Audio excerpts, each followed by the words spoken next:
Aquarians 10 March 2026। Let's see कि आज का divine message, goddess guidance, universal message क्या है, आपको अभी क्या सुनने की ज़रूरत है, क्या मैसेज यूनिवर्स आपको देना चाहते हैं। अगर आप आज किसी पर्टिकुलर सिचुएशन में जाते हैं जिसमें आपको समझ नहीं आया कि आपको उसको कैसे डील करना चाहिए, या फिर जो भी सिचुएशंस आज बनेगी उनको किस तरीके से डील करना सही होगा, ये गाइडेंस उसके लिए तो है ही। साथ में आपकी लाइफ की अगर कोई प्रॉब्लम चल रही है जहाँ आप यूनिवर्सल गाइडेंस, डिवाइन गाइडेंस की जो है वो प्रेयर कर रहे हैं, तो आपके लिए वहाँ पे भी ये स्पेसिफिक गाइडेंस हो सकता है। सो लेट्स सी 10 मार्च 2026 का divine message, God is guidance, universal message क्या है, आपको अभी क्या सुनने की ज़रूरत है कुंभ राशि। सो ये जेंडर स्पेसिफिक रीडिंग नहीं है, डिवाइन गाइडेंस की रीडिंग है, तो इसको इसी तरीके से सुनिएगा। सिंगल्स के लिए मार्च का रीडिंग मैं ऑलरेडी अपलोड कर चुकी हूँ, तो प्लीज़ उसे देखिएगा, क्योंकि फिर आप लोग बाद में कमेंट करके पूछते हो मैम कब किया आपने अपलोड, तो मैंने कल अपलोड किया है, प्लीज़ उसे देखें। Let's see 10 March 2026। Please universe, please divine power, please spirit guides, please give me the accurate message which are in our higher goods. Overall energy क्या है 10 मार्च 2026 की। Thank you so much. All right. Please my guardian angel, please spirit guides, please archangels, please guide कीजिए। Thank you. Wow, we have the Libra number 7. सो काफ़ी positive energies जो हैं मुझे यहाँ आप लोगों के लिए दिखती हैं विद दिस। एक तो 7th हाउस आ गया यहाँ पे और लिब्रा की एनर्जी है, तो हो सकता है कोई रोमांटिक पार्टनरशिप्स जो हैं या कोई पर्सनल या प्रोफेशनल पार्टनरशिप्स आपकी यहाँ पे बने किसी के साथ, या फिर कोई पार्टनरशिप आपकी है जिसमें कुछ इश्यूज चल रहे थे, तो वहाँ पे बैलेंस आने की जो है वो चांसेस दिखते हैं। काफ़ी बैलेंस्ड, काफ़ी पॉजिटिव, काफ़ी लविंग और beautiful energy. Yes, Libra is also about Venus आता है लिब्रा से, तो ब्यूटी जो है वो आपकी ब्यूटीफुल दिखोगे, एक चार्म रहेगा और फ्लो के साथ जाओगे तो बैलेंस्ड रहोगे, किसी से कोई शिकायत नहीं है सिचुएशन में। सोशली बहुत एक जस्टिस की एनर्जी है कि ना कुछ गलत, ना कुछ सही, ना कुछ ज़्यादा, ना कुछ कम, एक फेयरनेस एनर्जी में आप रहोगे। सो ये चीज़ दिखती है आपके अंदर आज के दिन। एंड कुछ गलत होता हुआ देखोगे तो यू विल लाइक कि नहीं ये नहीं होना चाहिए, उसके खिलाफ आवाज़ भी उठाओगे। थोड़े से स्ट्रेट फॉरवर्ड भी हो रहे हो शायद आज के दिन काफ़ी लोग, क्योंकि जब आप स्टैंड लोगे, आवाज़ उठाओगे तो इट्स लाइक कि नहीं यही सही है ना, मतलब इधर उधर नहीं हो रहे, डिस्ट्रैक्ट नहीं हो रहे, बहुत एक स्ट्रेट फॉरवर्ड एनर्जी में हो। और एक चीज़ आपको ध्यान रखनी चाहिए आज के दिन, वो ये कि अगर आप किसी रिलेशनशिप में हो तो सामने वाले को भी मौका दो कि वो अपनी बात कहे, सामने वाले को भी मौका दो कि वो अपनी जगह उस कनेक्शन में दिखाए। फॉर एग्जाम्पल कि अगर आप बहुत ज़्यादा जो है वो डोमिनेट कर रहे हो अपने रिश्तों को, तो थोड़ा सा अब आपको बैलेंस में आना चाहिए कि सामने वाले की भी तो कुछ जगह होगी ना। अगर वो डिवाइन फेमिनिन है, डिवाइन मैस्कुलिन है, तो वो अपनी जगह ले, आप थोड़ा रिसीविंग एनर्जी में आओ बजाय कि एक्टिव एनर्जी के। एंड जो भी आपके कनेक्शन में अच्छी चीज़ें हैं, जो आपके पार्टनर में अच्छाई हैं, मतलब हर व्यक्ति में अच्छाई और बुराई दोनों होती है, तो बजाय कि आप बुरा साइड देखने के एक अच्छी साइड को जो है, या सिचुएशन की अच्छी साइड को, आपके रिलेशनशिप की ब्यूटी को जो है वो आप देखने पे ध्यान दो। ठीक है, जॉयफुल एनर्जी में रहो, कोशिश करो एक प्लेफुल एनर्जी में रहो कि ठीक है ज़्यादा बर्डन नहीं लेना किसी चीज़ का, तो वो चीज़ मुझे यहाँ पे दिखती है। एंड यस, कुछ लोगों के लिए यहाँ पे यूनियन के वाइब्स मुझे बार बार आ रहे हैं, तो ये है कोई कॉन्फ्लिक्ट्स वगैरह हैं, तो मतलब आप उसमें पीसफुल सिचुएशन क्रिएट कर सकते हो आज के दिन, तो आपकी तरफ से चीज़ें ठीक हो सकती हैं। एंड यस, अच्छी एनर्जी है, खूबसूरती को जो है आप मतलब अच्छे से तैयार हो, अच्छे दिखो, मन को भी साफ रखो कि वो बैलेंस रहे, किसी की भी तरफ ऐसे झुकाव नहीं होना चाहिए, सब अच्छे हैं, सब बुरे हैं वाली एनर्जी में। तो वो चीज़ मुझे यहाँ दिखती है जो कि बहुत अच्छा है। मुझे ये भी लगता है कि आप में से काफ़ी लोग जो है वो कुछ फ्यूचर की प्लानिंग भी आज के दिन किसी के साथ मिलके कर सकते हो, मे बी पार्टनरशिप में। ठीक है। Aquarians, guidance for Aquarians, guidance for Aquarians.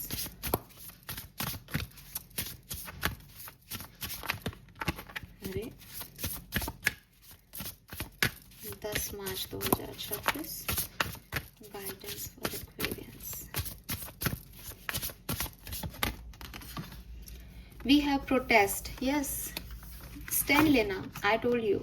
We have grave, and finally we have home ward, and bottom में है expectation, don't seek anyone's approval. Okay, so numbers जो मुझे यहाँ दिखते हैं, देखो नंबर 7, नंबर 1, यहाँ पे 10 की ऊर्जा है बेसिकली, 28, 37। तो कल परसों मैं कोई कमेंट पढ़ रही थी, उसमें था अभी कि मैम मुझे 10 बहुत दिख रहा है, तो दिस इज़ फॉर यू। आपको 10 जब भी दिखाई देता है तो वो साइन होता है कि पास्ट को भूलें और नई सिचुएशंस पे फोकस करें।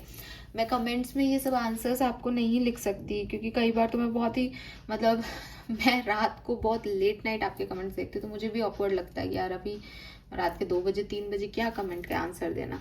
तो मेरा वही टाइम है ठीक है, यूट्यूब को टाइम देने का। तो उसी पर्टिकुलर टाइम पे ब्रह्म मुहूर्त में जो है वो अच्छी साधना वगैरह भी होती है, और वैसे भी जो है वो स्पिरिचुअल वर्क उस समय होता है, तो उस समय मैं देखती हूँ। तो कई बार मैं आपको आंसर नहीं कर पाती, लेकिन हाँ मुझे याद आ गया अभी कि आप में से किसी ने तो कमेंट कर रखा है मैम मुझे 10 बहुत दिखता है। तो यहाँ पे 10 की ऊर्जा है, और मार्च के महीने में शायद कहीं और भी आई होगी, इसीलिए आपने कमेंट किया होगा, मुझे एग्जैक्टली याद नहीं है। बट 10 की ऊर्जा का मतलब यही है कि 10 मतलब एंडिंग, ठीक है, कोई साइकिल जो है वो ख़त्म हो रहा है। जब आप टैरो में देखते हो तो टैरो के कार्ड्स क्या है, 10 ऑफ कप्स। 10 ऑफ कप्स मतलब पूरी तरीके से फुलफिलमेंट, जैसे फुल मून हो जाना, है ना, अब इससे आगे कुछ नहीं है। 9 ऑफ कप्स इच्छा थी, 10 ऑफ कप्स से वो इच्छा पूरी हो गई, सेटिस्फेक्शन मिल गया एक इंसान को। 10 ऑफ पेंटिकल, इतना पैसा है सफिशिएंट अमाउंट में कि वो दे भी सकता है, ठीक है। 9 ऑफ पेंटिकल में उसने इंडिपेंडेंसी पाई थी, 10 ऑफ पेंटिकल में वो सेटिस्फाइड है, खूब पैसा है उसके पास। तो अब 10 ऑफ वॉन्ट्स, ओवर बर्डन, अब जितना उसने 9 ऑफ वॉन्ट्स में एक नेवर गिव अप वाला सिचुएशन ले रखा था कि 9 वॉन्ट्स हैं फिर भी वो बेचारा जल रहा था, 10 ऑफ वॉन्ट्स पे अब नहीं झेल सकता, इससे आगे कोई चरम सीमा हो गई अब इस चीज की, है ना।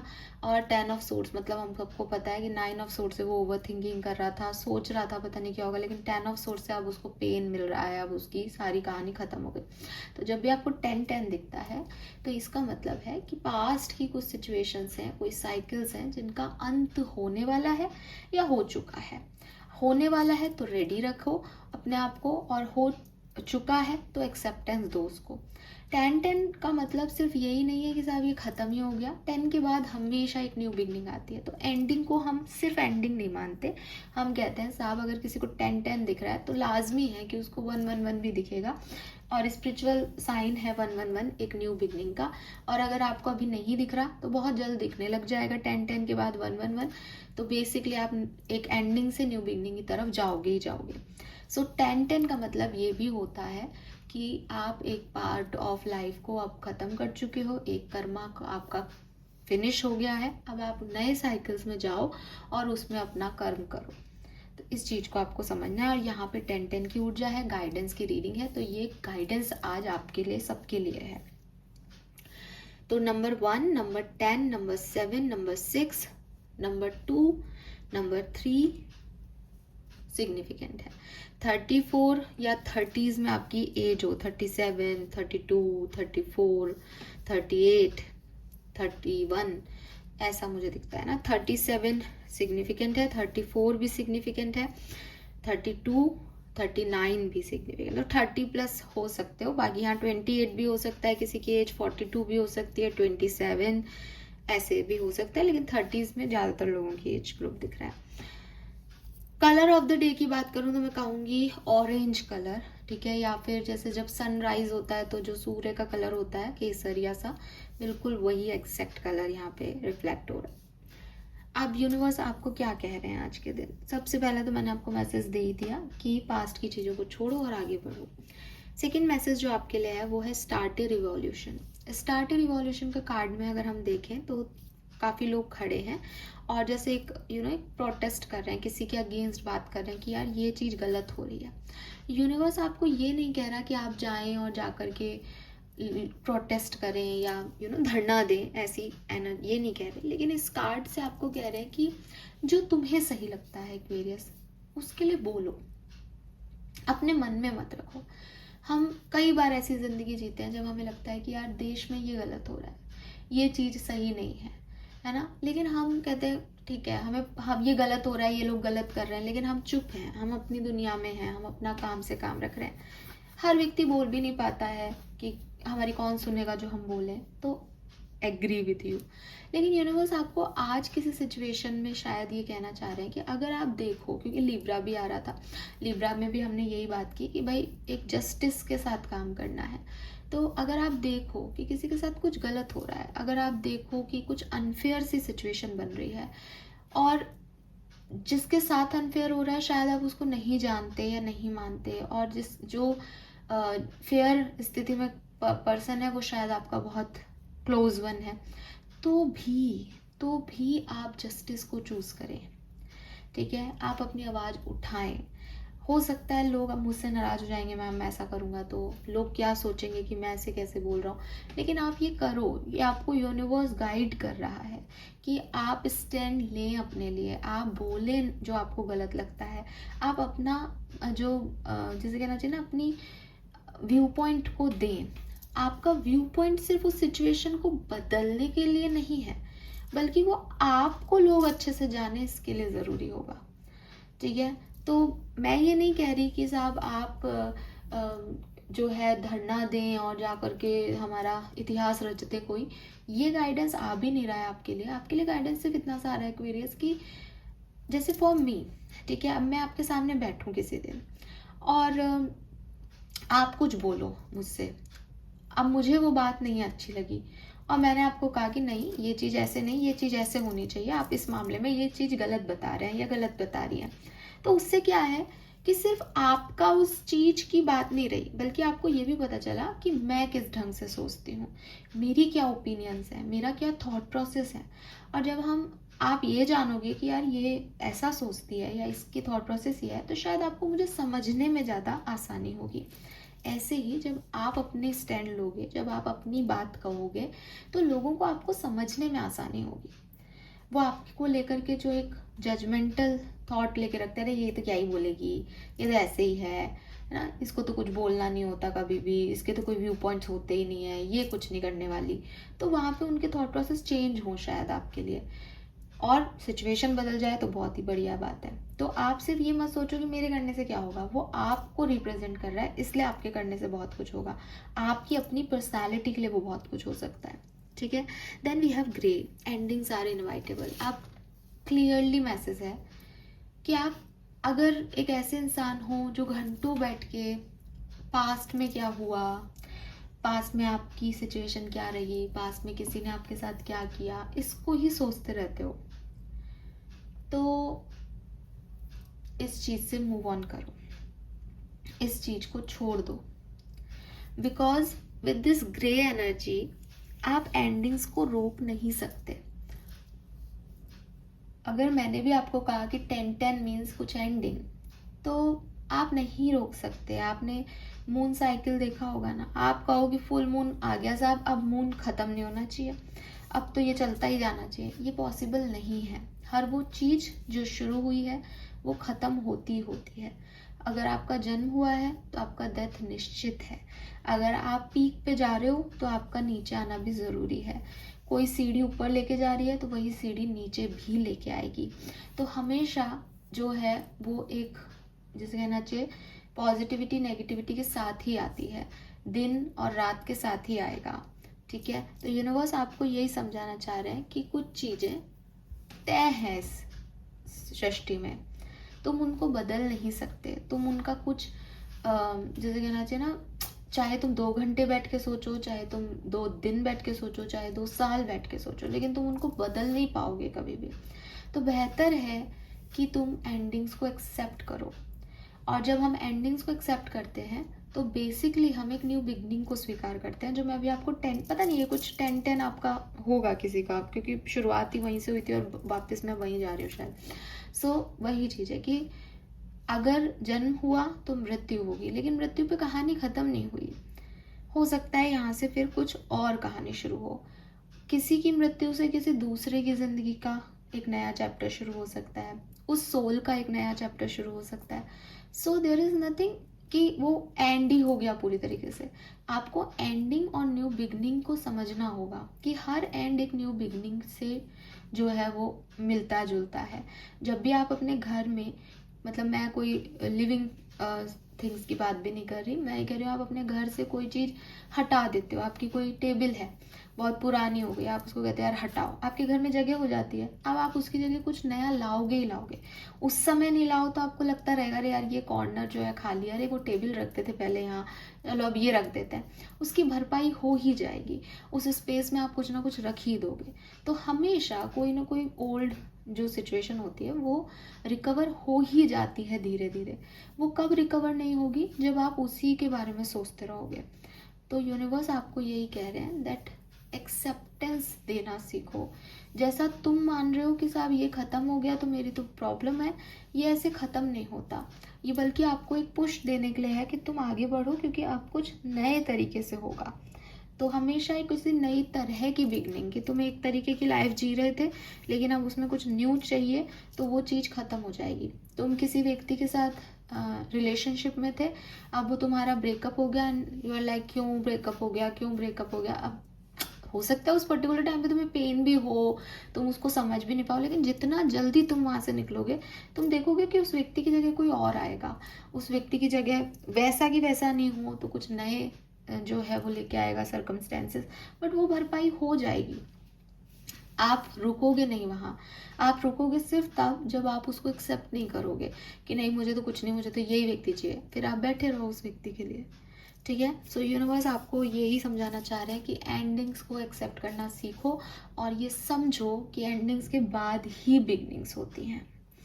तो डोंट वेस्ट योर टाइम कि तुम ख्यालों में रहो, जो चीज़ें हैं ही नहीं उनके बारे में सोचते रहो। थोड़ा सा मूव ऑन करने की एनर्जी में आओ। Then we have homework.